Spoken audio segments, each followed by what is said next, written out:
The wind blew hard across the dry plains, carrying dust and silence with it.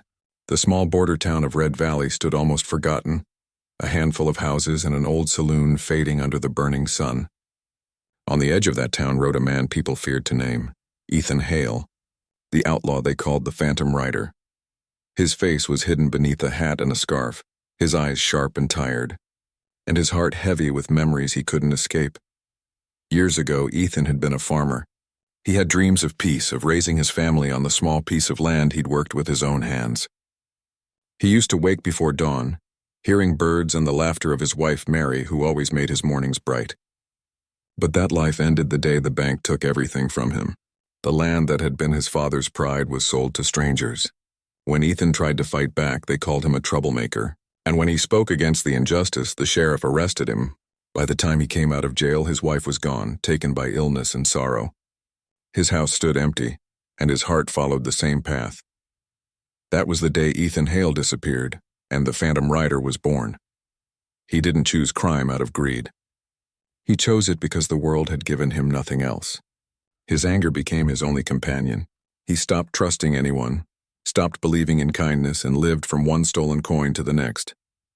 But even in the darkness, something inside him still longed for peace, though he no longer knew what peace felt like. One gray evening, as thunder rolled across the sky, Ethan rode toward the canyon road. He had heard of a merchant traveling through the area, carrying gold and supplies meant for a rich buyer in the next town. He needed that gold, not for luxury, but for survival. His horse Shadow trotted steadily under him, its dark mane blending with the dusk. Lightning flashed across the sky, and the first drops of rain began to fall. Ethan pulled his scarf higher, ready to do what he had done too many times before. When the wagon appeared in the distance, it was moving slowly. The merchant was a heavy man, wearing a brown coat and a nervous look. He had no guards, only an old driver beside him. Ethan watched from behind the rocks, his heartbeat steady.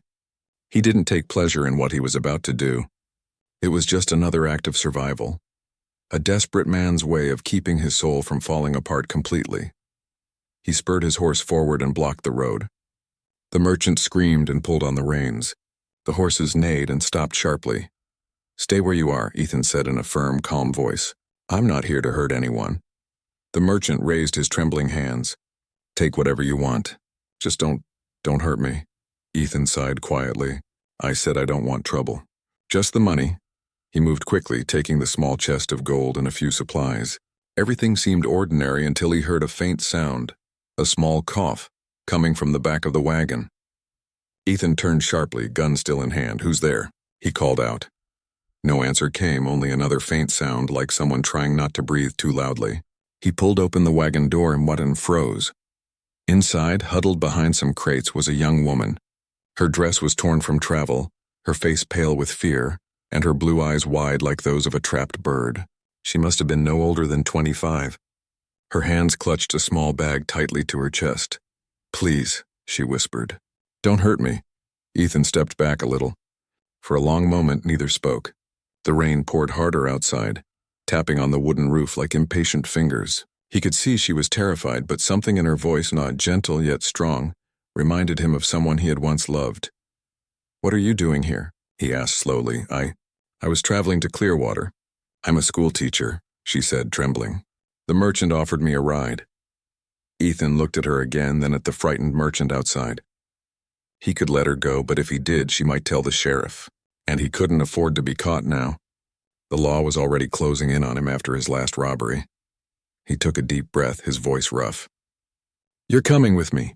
Her eyes widened. "Please, I haven't done anything." "I know," he said softly, "but I can't take chances." Before she could argue, Ethan led her out of the wagon, covering her head with a blanket to keep off the rain. The merchant tried to speak, but one look from Ethan silenced him. "You'll live," Ethan said to the man. "That's more than most get." Then he mounted his horse. Pulling the frightened woman up behind him, they rode into the storm. The rain made the world around them blur. Trees, rocks and roads all melted into gray shadows. The woman clung to him, shivering, though she tried not to. Ethan could feel her fear, and strangely it made him uneasy. He wasn't used to anyone being close to him, not anymore. He had forgotten what human warmth felt like. After nearly an hour, they reached a small wooden cabin deep in the woods. It was old but dry. Ethan helped her down, opened the door, and lit a lamp. Inside, there was only a bed, a chair, and a small stove. He pointed to the chair. "Sit. You'll be safe here for now." She obeyed silently, her eyes darting around the room. He set his gun on the table but kept his hand near it. "What's your name?" he asked. "Clara," she whispered. "Clara Moore," he nodded. "Ethan, ChatGPT said. The night was cold and quiet, with the sound of the wind whistling through the pine trees. The small wooden cabin stood hidden among the shadows, away from every road and eye that could find it. Inside, Ethan Hale sat near the fireplace, his face dimly lit by the orange glow. Across the room, Clara Moore sat on an old wooden chair, her hands tied loosely in front of her. She didn't speak. She just watched him, trying to understand the man who had turned her world upside down. Ethan didn't look like the kind of man who enjoyed hurting others. His eyes were tired and his face looked worn out, not from age but from the weight of life. He had the look of someone who had carried too much pain for too long. Every movement he made seemed heavy, like each step reminded him of the mistakes that led him here. He didn't glance at Clara much. When he did, it was quick, a look of guilt that faded before words could follow. Clara's heart was racing when she first arrived at the cabin. She had tried to run when the wagon stopped, but he had stopped her easily. Yet since that moment he hadn't hurt her. He gave her water, even offered her half of his bread, though he barely had any for himself. He didn't explain much, just told her to rest. That confused her even more. Why would an outlaw show kindness? Why would a man running from the law take care of someone instead of using them? When morning came, the forest around the cabin filled with fog. Clara woke up shivering, hearing the sound of a horse outside. Ethan was already awake, loading a rifle. She held her breath, afraid he might leave her there alone, but instead he said softly, "Don't worry, I'm just checking the trail." His voice was rough, but there was something calm underneath. He didn't speak like a killer, more like a man protecting something fragile. Hours passed, and the fear in Clara's chest began to mix with curiosity. She finally asked, "Why did you take me?" Her voice trembled slightly, unsure if he would answer. Ethan froze for a moment before replying. "Didn't plan to," he said slowly. "You were in that wagon. Wrong place, wrong time." "That's not an answer," Clara said carefully. "You could have left me behind." He looked at her then, his eyes dark but not cruel. "I couldn't," he said simply. That single line stayed with her all day. I couldn't. What did it mean? Was it guilt, pity, or something deeper? She didn't know, but she saw something broken in him, like a man who had forgotten what peace felt like. Later that evening, when he returned with firewood, Clara dared to ask another question. "Who are you, really?" Ethan gave a small, tired smile that didn't reach his eyes. "No one worth remembering." He sat near the fire, rubbing his hands together. "Once had a name. Once had a home, too." Clara waited quietly, sensing that he wanted to speak. He didn't look at her when he continued. "I had land. A small farm near the valley. Worked it for years. But when the new railroad came, they said my land wasn't mine anymore. Paper and lawmen took everything." He stopped, the pain in his voice raw and real. Clara didn't interrupt. She could tell that every word cost him something. "My wife tried to stand by me," he went on softly. "She got sick. Couldn't pay the doctor. I tried to fight for what was mine. But fighting the law..." He let out a short laugh that sounded more like bitterness. "That's a fight you don't win." Clara felt her fear melting into sympathy. She had grown up in a small town too. She knew what loss did to people. She had seen men lose their farms, their pride, their hope. But something about Ethan's story was different. He hadn't just lost things. He had lost himself along the way. After a long silence, Clara said, "You could start again. Somewhere far away." Ethan shook his head. "You don't start again when you've already broken the rules that hold the world together." He looked at her with quiet sadness. "When people see me, they don't see a man. They see a warning." The fire crackled softly between them. Clara looked at him and saw the truth in his words. His face carried both strength and exhaustion. His hands were rough, scarred from work, not violence. She wondered if the outlaw the world feared was really just a man who ran out of choices. Days passed in that lonely cabin. Each morning, Ethan would step out early to scout the trails, and Clara would stay inside, staring at the walls and listening to the sound of the forest. Sometimes she would hum quietly, and he would stop outside, listening for a while before walking on. It was the only sound that softened the silence. They began to talk more as the days went by. She asked about the stars one night, and he told her how he used to sit with his wife and name constellations. She spoke about her students and how she missed their laughter. These small talks made the cabin feel less like a prison and more like a place where two lonely souls had met by accident. One night, when the wind howled louder than usual, Clara said softly, "You don't seem like the man people describe." Ethan looked up from the fire. "What do they say about me? That you steal, that you hurt people?" He gave a small nod. "I have stolen," he said truthfully. "And I've hurt people too. Not always on purpose, but I have." His tone wasn't proud, it was heavy with regret. "But I don't want to keep living that way. Trouble follows me even when I try to stay quiet." Clara didn't reply right away. Then she said gently, "Maybe you're not the man you think you are." He looked at her for a long time before answering. "Maybe. But the world doesn't forgive men like me easily." After that, they both sat in silence, listening to the wind outside. The firelight flickered across their faces, showing the contrast between them.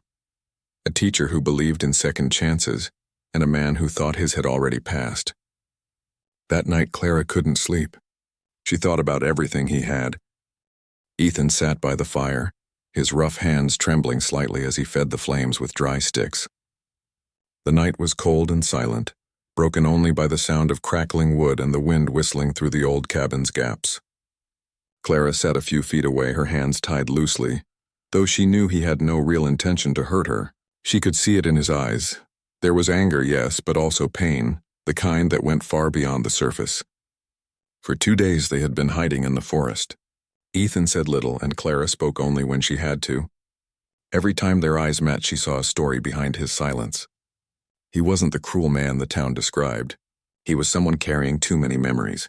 Still, fear lingered inside her. She didn't know when his anger might break loose. That evening, the wind grew stronger, shaking the old wooden shutters. Ethan stood up suddenly, his boots scraping the floor. "They're close," he muttered, glancing out through the small window. "The lawmen will come by the old trail soon." His jaw tightened. "We need to move before sunrise." Clara hesitated. "We?" she asked softly. "You could let me go and you can leave." His eyes turned to her, hard, guarded. "You think they'll believe I didn't harm you?" He said bitterly. "No, they'll hang me before I can say a word." Clara's heart ached at his tone. There was no hatred in it, only despair. She lowered her eyes and said nothing. Ethan walked to the table and began packing a small sack. His movements were quick, restless, full of fear he tried to hide. After a few minutes, Clara stood up, her courage returning. "Ethan," she said carefully, "you don't have to run forever. You could tell them the truth." He turned sharply, his expression filled with disbelief. "The truth?" He gave a short, bitter laugh. "Truth doesn't matter when you've already been called an outlaw. I tried honesty once, it buried my life." She saw the anger in him rising, the kind that came from deep wounds. "Then what are you running toward?" she asked quietly. "There must be something you still believe in." He didn't answer. His eyes softened for a moment, but then he turned away and fastened the bag shut. "Belief doesn't keep a man alive," he muttered. The night stretched on. Hours passed in heavy silence. Clara couldn't sleep. Her mind kept circling around his words. She could feel that somewhere inside him still lived the man he used to be, a man who once cared, once loved. But life had taken too much from him, and all that was left was this broken shell. Near midnight, Ethan went outside to check the horses. Clara looked toward the door, her hands trembling slightly. A thought crossed her mind. Should she run? The forest was dark and cold, but it was freedom. Still, something stopped her. Maybe it was fear, or maybe it was pity. She couldn't tell. When he came back, the look in his eyes told her he already knew what she had been thinking. "You were going to leave," he said flatly. Clara swallowed hard. "I thought about it," she admitted. Ethan's face tensed. He stepped closer, his boots thudding softly on the floor. His shadow fell over her, and she instinctively stepped back. He reached out, gripping her arm, not harshly at first, but with the strength of someone afraid to lose control of the situation. "Don't," he said, his voice low but firm. "You don't understand what will happen if they find you alone out here. They'll think I did worse. They'll come harder. I can't let that happen." His hand tightened unconsciously as he spoke, fear and frustration mixing in his veins. Clara winced slightly, the pain breaking through her calm. "You're hurting me," she gasped, her voice soft but full of emotion. The sound of her words froze him. His grip loosened instantly and he stepped back as if struck. The cabin went silent again, except for the sound of their unsteady breathing. Ethan's face fell. He stared at his hand like it didn't belong to him. His voice cracked and he shook his head slowly. "I didn't mean—" He stopped, unable to finish. Clara rubbed her arm gently, the fear in her eyes turning into something else, pity. She saw the look on his face, the guilt that washed over him like a storm. He turned away from her, shoulders trembling slightly. "Force is all I have left," he murmured almost to himself. His words were quiet but heavy with truth. "It's the only thing the world ever listened to." Clara watched him in silence. There was no anger in her now, only sorrow. "That's not true," she said softly. "You still have a choice, Ethan. You can still change what they see in you."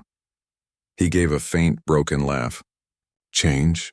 You don't change when you've been buried by life. You just learn to breathe under the dirt." But even as he said it, his eyes glistened with something fragile. Her words had reached a part of him he had long forgotten. He walked slowly to the door and pushed it open. Cold wind rushed in, carrying the scent of rain and earth. For a long moment he stood there, staring into the darkness beyond. Clara could see the battle inside him, the part that wanted to keep running and the part that wanted to stop. The storm outside seemed to match the one within him. Finally he spoke again, his voice low and tired. "You should get some rest. We'll leave at dawn. I'll take you back near the river trail." Clara nodded quietly, sensing the change in his tone. He wasn't the same man who had dragged her through the forest days ago. Something had cracked open inside him, something that maybe could heal. That night, as Ethan sat near the fire again, he couldn't stop hearing her voice. "You're hurting me." The words replayed in his head, twisting with guilt. He remembered his wife's face, the way she used to hold his hand when the world seemed against him. He remembered the farm he had lost, the dreams he had buried. For the first time in years, he felt tears burn his eyes. Clara watched quietly from her corner. She didn't speak, but she saw his pain. She knew that beneath the outlaw's hard shell was a man who was breaking. Maybe he wasn't meant to be feared. Maybe he was meant to be understood. When the fire dimmed, Ethan whispered something so faint she almost didn't hear it. "I didn't want this life," he said, his voice trembling. "But I don't know how to go back." Clara's heart softened completely. "Maybe you start by letting go," she said gently. He didn't answer, but the way he looked at her then said everything. His eyes, once cold and distant, now carried the flicker of something human again, something that had been lost for too long. As dawn began to color the sky outside, Ethan still sat awake, staring at the light creeping through the cracks in the cabin walls. The world outside hadn't changed, but something inside him had shifted. For the first time in years, he wanted to do something right. He didn't know how, and he didn't know if it would matter, but he wanted to try. The fire died slowly, leaving behind a faint warmth. Clara finally fell asleep, her breathing calm. Ethan looked at her one last time, the guilt and sorrow still in his heart, but mixed now with something new. Hope. He whispered to the fading flames, "Maybe it's not too late to be human again." And as the first light of morning touched his face, Ethan Hale, the outlaw, the man who once believed only in force, closed his eyes and made a silent promise to himself. He would find a way to make things right, even if it cost him everything. That moment, quiet and simple, was when the outlaw's journey toward redemption truly began. The morning light crept through the cracks of the wooden cabin, painting golden lines across the dusty floor. Ethan sat quietly near the dying fire, his hands folded, his mind far away. He had not slept the entire night. Clara was still asleep in the corner, her face calm and peaceful. For a moment, he just looked at her and wondered how someone could still sleep so peacefully after everything. Maybe it was trust, or maybe forgiveness. Both were things he had forgotten how to feel. When Clara finally woke up, she found him sitting by the door, staring at the open land outside. His face looked tired, older than before, but his eyes were calmer. "You didn't sleep," she said softly. Ethan shook his head. "No," he replied. "I've had enough sleepless nights to know rest won't come easy." Clara stood and brushed the dust off her skirt. She hesitated before speaking again. "You said last night that you would take me to the river trail." He nodded. "I will," he said, his voice steady. "It's time I stopped running." She looked at him, surprised. "Stopped running?" He didn't answer right away. Instead, he walked to the table where he had left his small sack of supplies. He opened it, removed a few coins, and placed them on the table. "These were taken from the merchant's wagon," he said. "They're not mine. You'll give them back when you return to town." Clara's eyes softened. She could see it. This was his way of trying to make things right. "Ethan," she whispered, "you don't have to do this. You can still escape. They don't know where you are." Ethan smiled faintly, though it wasn't a happy smile. "I've been escaping my whole life," he said, "but you can't outrun what's inside you." He looked down at his hands, the same hands that once worked the soil with love and later held a gun with desperation. "I've hurt people without meaning to. I've broken more than I can fix. Maybe it's time I faced what I became." Clara felt a heaviness in her heart. There was no hate in him now, only regret.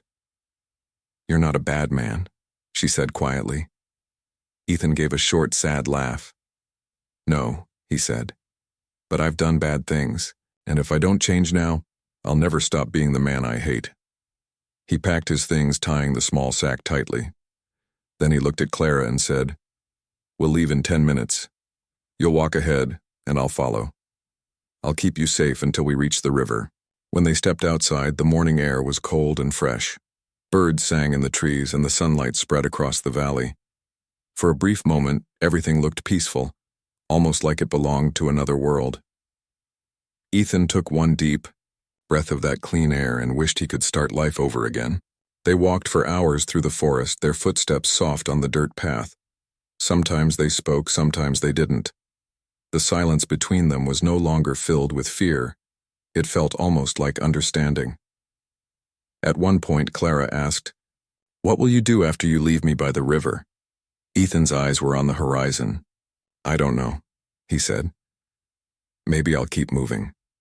Maybe I'll stop somewhere no one knows my name and start again. Or maybe I'll just let the law find me." Clara frowned. "You can't give up now. You've come this far. You've changed." He smiled a little. "Change isn't enough," he said. "Sometimes you have to pay for the past before you can live the future." The words stayed with Clara as they continued walking. She didn't want to argue, but she didn't want him to disappear into the shadows either.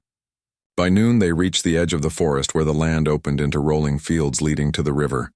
The water glimmered in the sunlight, wide and slow. Clara stopped and turned to Ethan.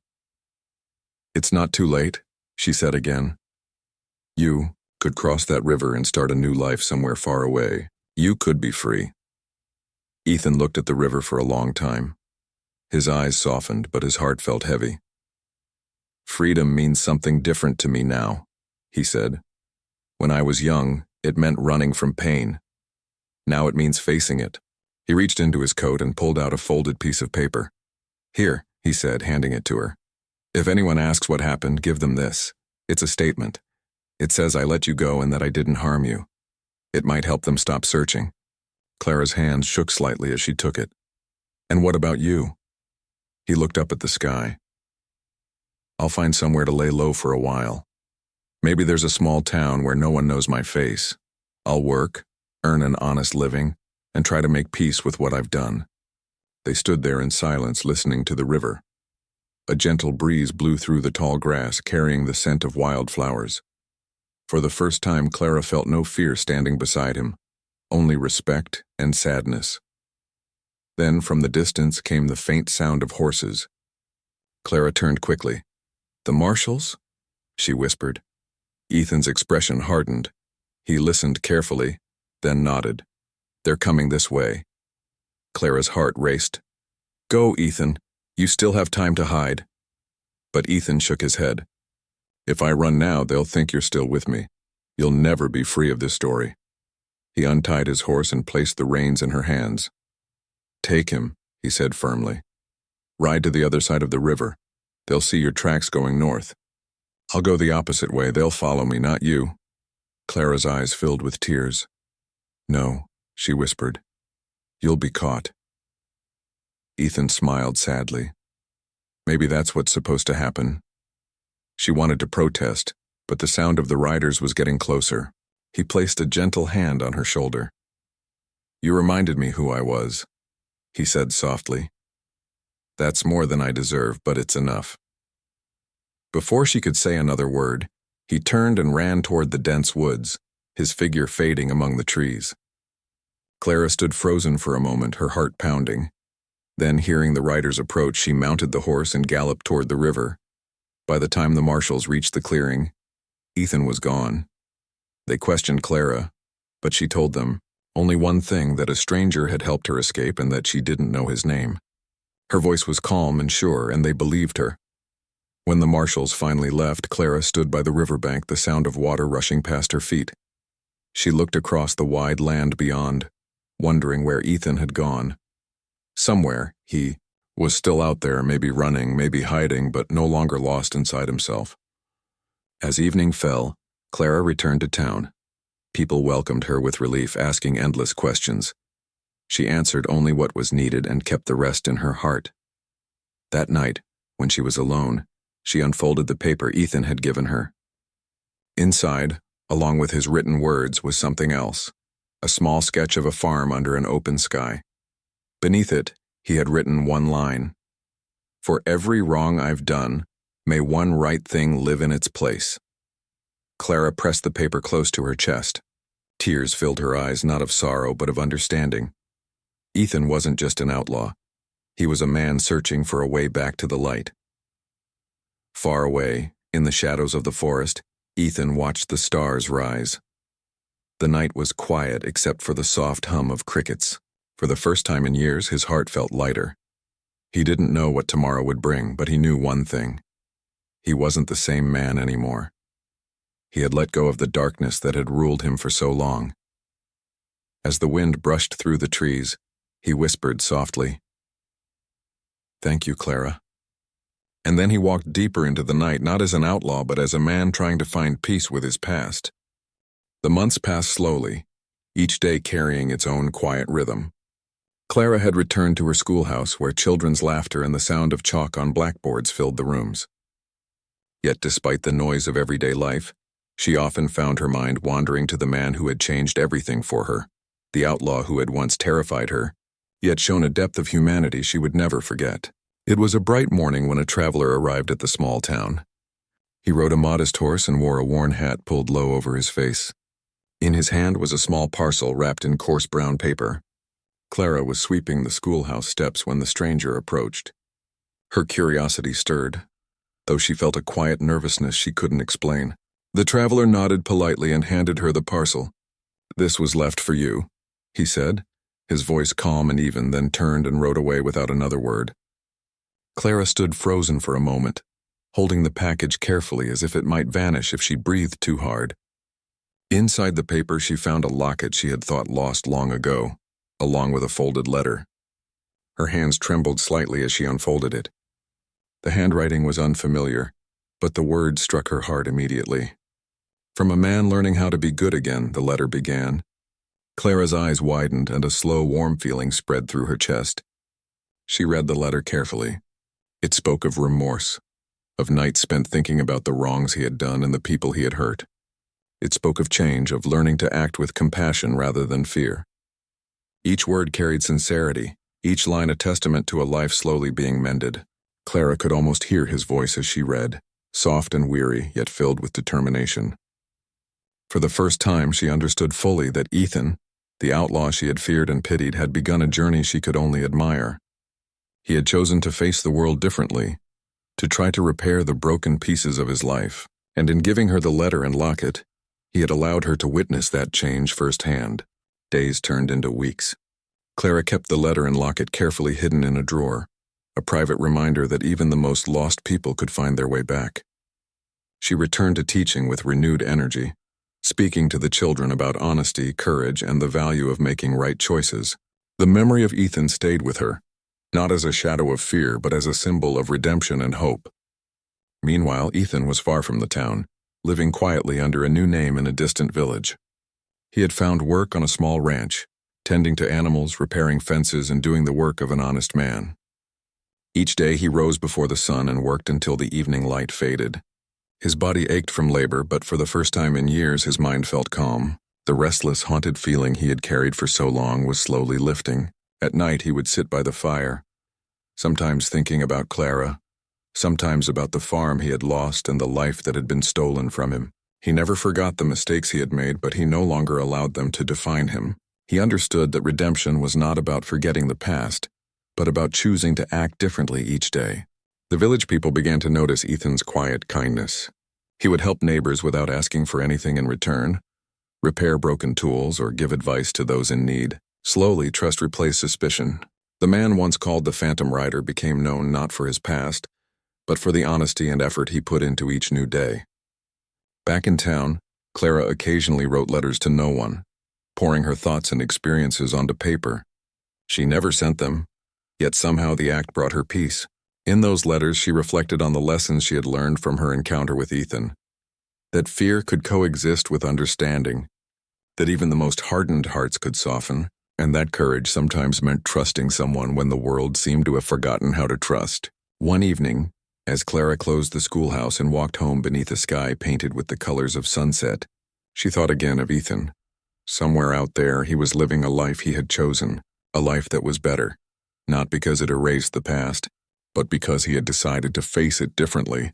She smiled softly, feeling a quiet pride in the man she had once feared. The seasons changed. Rain fell on the fields, the river swelled and receded, and children's laughter echoed through the schoolhouse halls. Clara often looked at the locket he had returned to her, a small shining reminder that even in a world that could be cruel, goodness could be found. Each time she held it, she felt the strength of hope and the possibility of change. In the distance, Ethan worked tirelessly on the ranch, rising early with the sun and resting only when the work was done. His days were simple, full of honest labor, yet each task was a step further from the darkness he had once known. At night, he would sometimes gaze at the stars, whispering softly a thank you for the one person who had reminded him that he could still be human. Years later, Clara would tell the story of a stranger, a man who had changed her life by showing her both fear and trust, pain and hope. She never revealed his real name, nor the details that might have put him at risk. But the story lived on as a lesson that even those who have walked the darkest paths can find light if they are willing to face the truth and try to make right choices. And Ethan, far away from the town, continued his quiet life. Each day he worked with honesty, treated others with respect, and carried the memory of Clara as a symbol of the possibility for redemption. He knew the past could not be erased, yet he also knew that each small act of kindness, each honest day, was proof that he could still be a better man. The story ended not with a dramatic confrontation or a grand triumph, but with quiet peace. A woman taught by experience, a man transformed by remorse, and the knowledge that even in a harsh world change is possible. The outlaw who once whispered, "Force is all I have left," had finally discovered that compassion, courage, and understanding were stronger than any fear or anger. In the end, it was not punishment that defined him, nor was it escape that saved him. It was choice. The choice to act differently, to honor the humanity inside him, and to protect another life, even at the cost of his own comfort and safety. And with that choice, Ethan Hale became a man at peace with himself, and the world, in some small but meaningful way, became a little brighter. Clara, holding the locket close, would often smile at the memory, knowing that somewhere, the man who once haunted her fears was now walking a path of redemption, proving that even the most broken can find their way back into the light. And so life went on, quiet, ordinary, yet filled with hope. A man who had known despair learned patience, and a woman who had known fear learned forgiveness. Together, though apart, they had created a story that would live forever, not in fame or fortune, but in the quiet triumph of human kindness and the strength to change.